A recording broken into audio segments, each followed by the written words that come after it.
अपने बेटे से बेपनाह प्यार करने वाली माँ की कहानी। कभी आराम ना करने वाली मैं आज अचेत पड़ी हुई थी।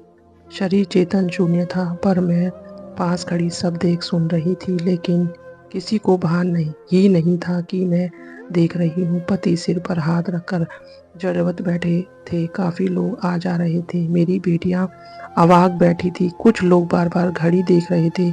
आपस में कानाफूसी चल रही थी कि शव कब ले जाया जाएगा। बार बार मृतदेह को शव सुनने से आहत हो चुके मेरे पति ने महमत होकर लोगों की तरफ देखा। जो लोग कहते थे कि आप जैसा कोई नहीं, वे मुझे ज़्यादा देर बर्दाश्त नहीं कर पा रहे थे। जल्द क्रियाक्रम कर निपटा देने के लिए आतुर हो रहे हैं। खैर, मुझे गंगा जल से नहलाकर नए वस्त्र पहनाए गए, श्रृंगार किया गया। फिर पति को बुलाकर मांग में सिंदूर भराया गया, मुंह में तुलसी पत्ता और सोना डाला गया, हाथों में लड्डू दबाए गए।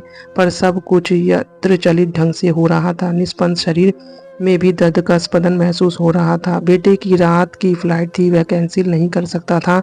वह बहुत जल्दी में था। जल्दी से शमशान ले जाकर चिता सजा दी गई। पंडित ने मंत्रोच्चार के बाद बेटे को अग्नि देने को कहा। वह अग्नि देकर पिता से बोला, पापा मैं जा रहा हूँ, बाकी के इस कार्य आप कर लीजिएगा। अंतर्राष्ट्रीय फ्लाइट है, जल्दी जाना होगा। अग्नि स्नान करती मैं अवाक रह गई।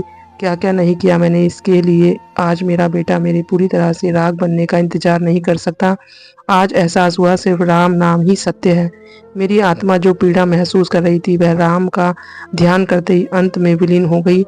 मैं मुक्त हो गई। पार्थिव शरीर मिट्टी में मिल गया। मोह बंधन टूटते ही मैं अंत आकाश की तरफ जा रही थी। मुझे वहां से छोटी सी चींटी तक दिखाई दे रही थी, पर मुझे कुछ भी खींच नहीं पा रहा था। माया का फंदा गले से निकल गया था। मैं स्वयं मुख से हर्ष की छटा हटा नहीं पा रही थी। मैं उड़ रही थी। अंत में अपने गिरधर से मिलने का उकल माया मोह का फंदा जब टूटता है, परमात्मा के सिवाय कोई चलना सूझता है।